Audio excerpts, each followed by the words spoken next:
Hi everybody, thanks for watching. Today's video is a perfume top 10. Initially, I thought that I wouldn't even have enough perfume to be able to make a top 10 list. I didn't know if I could pick 10 perfumes that I really loved. But in the end, what I found was that it was actually difficult to choose 10 of my favorites. And I've made this list and remade this list many times just to realize that maybe every time I make the list, it's not going to be the same.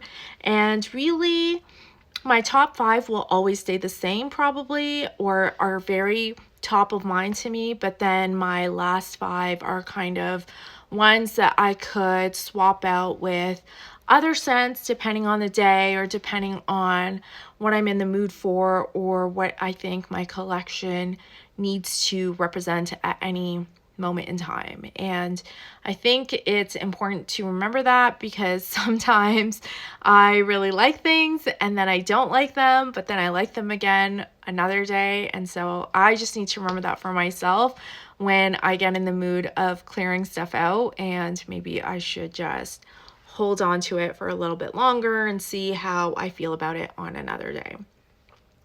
So let's get started.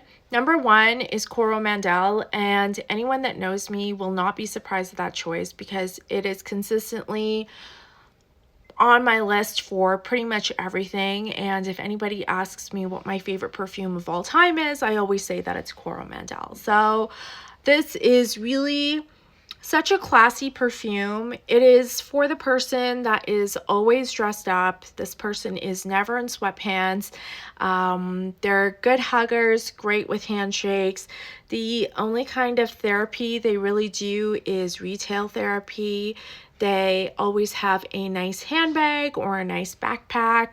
This is a person that's going to get what they want when they want it, because to them, time is money. That person is the type of person that would really, really love Coromandel. So this is always my number 1. It is patchouli, it is incense, it is spices, and definitely my favorite perfume of all time. So of course it has to be on my top 10 list. I should say that although Coromandel is my number 1, the rest of this list doesn't necessarily go in order. But I'll say that number 2 right now is Loon by Hima Jomo. This is a very austere but salty perfume. It's quite serious. The person that wears this eats homemade muesli in the morning and likes to go for hikes, and they do yoga, and they're quiet and meditative, and they really enjoy that part of the day the best. Even though they might be surrounded by people, they appreciate the times that they're by themselves and they can sit in silence. That person is going to like Loon by Hima Jomo. And this is a perfume that, well, the whole brand, all the perfumes in the line are inspired by the Himalayas in different ways. So if you know someone that fits that kind of profile, then they would probably like Loon by Hima Jomo. Number 3 is my favorite Diptyque perfume that I have bought this year, that I've tried this year, and that's Ohlant by Diptyque. This is a warm, spicy perfume. It's also very fresh and herbal, and then the dry down has a Popinax in it and a little bit of vanilla. The person that likes this has a lot of different options in their spice cupboard. They are not afraid of trying different kinds of foods, and they love to cook and they love to eat, and they really take joy in enjoying things in the kitchen. That person probably likes Ohlant. That's the type of person that I think would wear that perfume. So that is number 3. And the other thing I thought about when I was making this list is, what would I recommend to people if they asked me for a perfume recommendation? And more often than not, I'm recommending something that's on this list. Like when people ask me what my favorite Diptyque is or what they should smell from Diptyque, I always say Ohlant, because it's very, very unique and you haven't smelled anything like it before. So even if you don't like it, chances are you're going to be surprised by it, and you're going to maybe smell the things that are around it. Now, Ohlant is only available at Diptyque boutiques, so you can't get it at a Diptyque counter in a department store, but it's worth seeking out if you're able to do that pilgrimage and try it for yourself, because it's a really beautiful, unique perfume.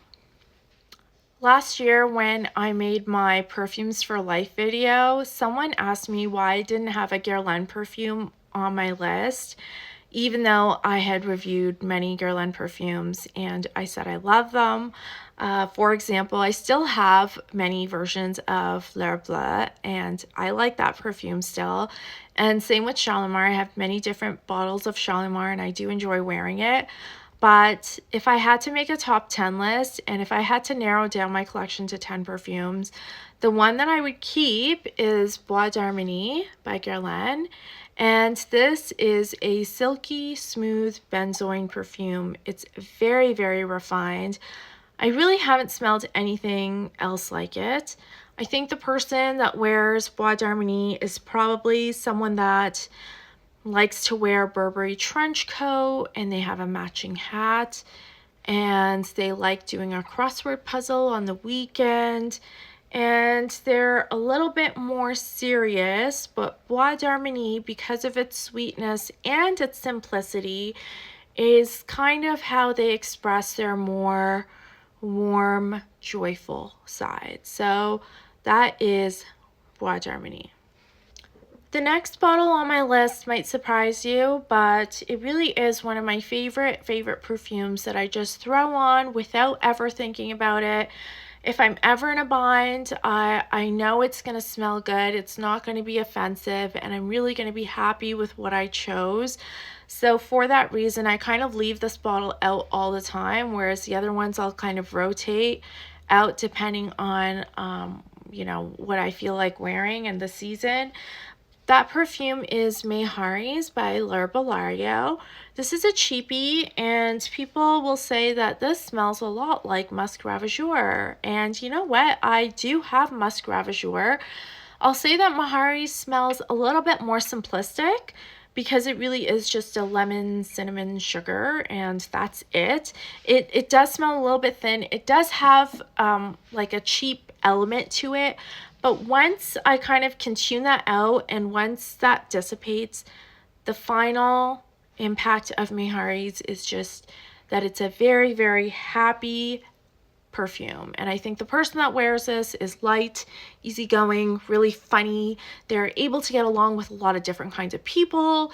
They are probably in a job where they have to be public facing. They have to roll with the punches. Like if something goes wrong, they're okay with that. They know that not everything is going to go according to script. That person is the Meharees person, and some days I am definitely the Meharees person. We all love that person because that person always tells us that it's going to be okay no matter what's going on. They're there to kind of cheer us up, and you know, Meharees kind of does that with me. Always makes for a very, very cheerful day no matter what is going on. So that's on my top 10 list.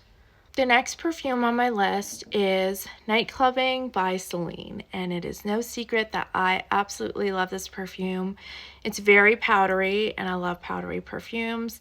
It also smells a little bit like cigarette smoke, and it has vanilla in it. Also opens with galbanum, and I really love green scents, but I wouldn't describe this as a fresh and green scent. I would say it has a greenness to it, but it also has lots of powder and smoke, and like a vanilla that reminds you of a warm body. I'll say that the person that wants to wear Nightclubbing is someone that had a wild and crazy youth and is trying to recreate it, and they're really lucky that they can recreate it wearing a $400 perfume. Maybe they have to wear a uniform to work every day. Maybe that's a suit, or maybe that's a construction hat. Whatever it is, when they put on Nightclubbing, they feel like they're young and fun and not just going to their 9 to 5. That person loves to wear Nightclubbing. The next perfume on my list is no less polarizing. People had a lot of opinions about this perfume, and that is the KBBY Musk perfume oil by the Better World Fragrance House. This is the Drake perfume. I absolutely adore it. I have to put it on my top 10 list. The type of person that wears KBBY Musk, when people ask them what perfume they're wearing, they say it's bespoke, and they won't even say the name of the scent. If that's you, you need to try KBBY Musk. Number 8 on my list is Chantecaille Vetyver, and I've often mentioned that this perfume reminds me of certain scents in my childhood. So again, not a surprising pick for me. If I absolutely had to narrow down my perfume collection to 8 perfumes, this one would be on the list. Vetiver is a earthy, fresh scent. It's paired with grapefruit, so it's absolutely invigorating. This smells like a really cool bougie hotel lobby, or maybe it's one of those funky clothing stores that don't really sell any accessories and don't put price tags on anything. That is what Vetiver smells like. So one of my absolute favorite perfumes. Number 9 on my list might be a little bit surprising because I don't think it gets a lot of playtime, but it is L'Eau d'Ambre Extrême by L'Artisan Parfumeur. This is one of the L'Artisan scents that's not discontinued, and it is available maybe in a different bottle, but you can find this perfume quite easily. And this is really a reference amber perfume for me. Now, when you look for amber perfumes, they all have different openings, but kind of the same: patchouli, vanilla, benzoin, maybe incense, dry down. The thing that I like about L'Eau d'Ambre Extrême is that it opens with cardamom instead of any other aromatic, and cardamom is really one of my favorite notes. Maybe because it's Indian and I'm Indian and I just really gravitate towards those kind of scents. But L'Eau d'Ambre Extrême is for the person that is kind of your salt of the earth people. They're honest, they're good, they give great hugs. This is the type of person that practices gratitude. They don't just write it down in a gratitude journal. This person has a writing desk so they can sit and write their thoughts. Hey, maybe they've even been published. It's also the type of person that is going to make Sunday dinner and invite everybody. So you can come, you can bring your friends. Everybody is going to be around the table for this delicious Sunday dinner. Whatever it is you're having, it doesn't even matter because you're having it all together. That person is the L'Eau d'Ambre Extrême type of person.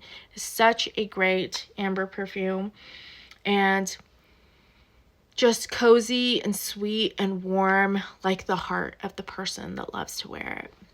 I had a hard time picking perfume number 10 for my top 10 list, but in the end, I had to pick Melograno by Santa Maria Novella, and I love this perfume. It smells like really clean, fresh, expensive soap.